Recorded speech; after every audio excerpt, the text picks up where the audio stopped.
horse blanket, such as was common to soddies, but a decently solid turf wall, plastered with home-burnt lime.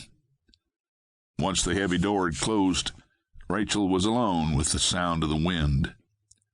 She didn't mind that, at least not for a while. Rachel Zachary was a shy, thin girl, lightly boned and not very big, but with considerable wire built into her by the kind of places in which she had been raised. The Zacharys had shifted ground a good deal, though not all of them understood why, always toward some untamed land. Now, though, they'd stuck it out in this one remote soddy for going on 5 years, more nearly a third than a quarter of Rachel's entire life.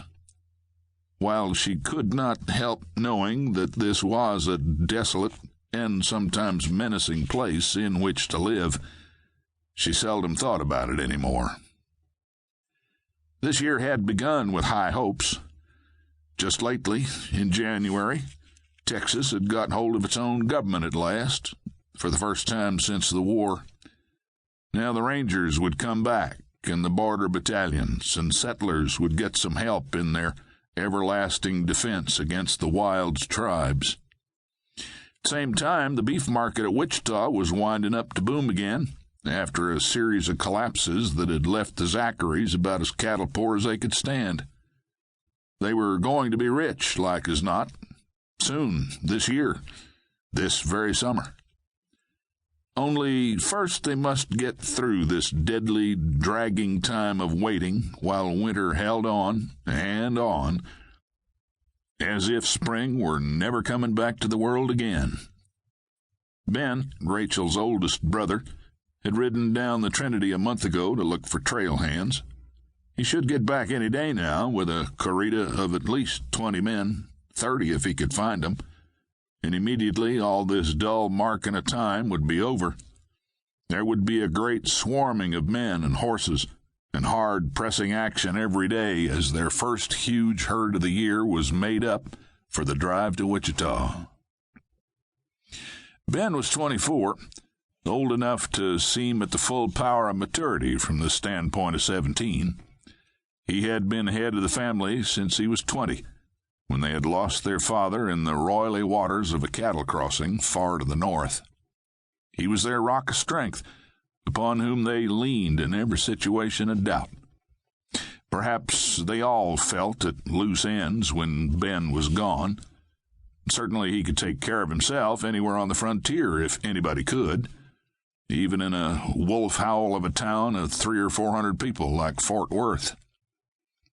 Yet sometimes Rachel's throat hurt as her thoughts skirted the possibility that they might never see him again, for this could happen out here, as Papa had already proved. Was he overdue? Well, not really. Not quite yet. She knocked the ash off the wood coals in the fireplace and set on the 3-legged skillet they called a spider.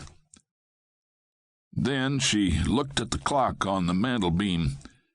It was one of the few truly nice things they had, with a little ship rocking away on painted waves where the pendulum might be expected. It said exactly 11 minutes of 4. She remembered that hour all the rest of her life. She'd been fooled by the unnaturally early dusk. It was still too early to start cooking anything. She set the spider off the coals and went to one of their 2 real windows. These, even more than the clock, were their special pride, for they had 18 panes of real glass apiece. They looked south across the dancing bird, so Rachel had to lean her temple against a cold pane to look eastward, past the corrals and downstream.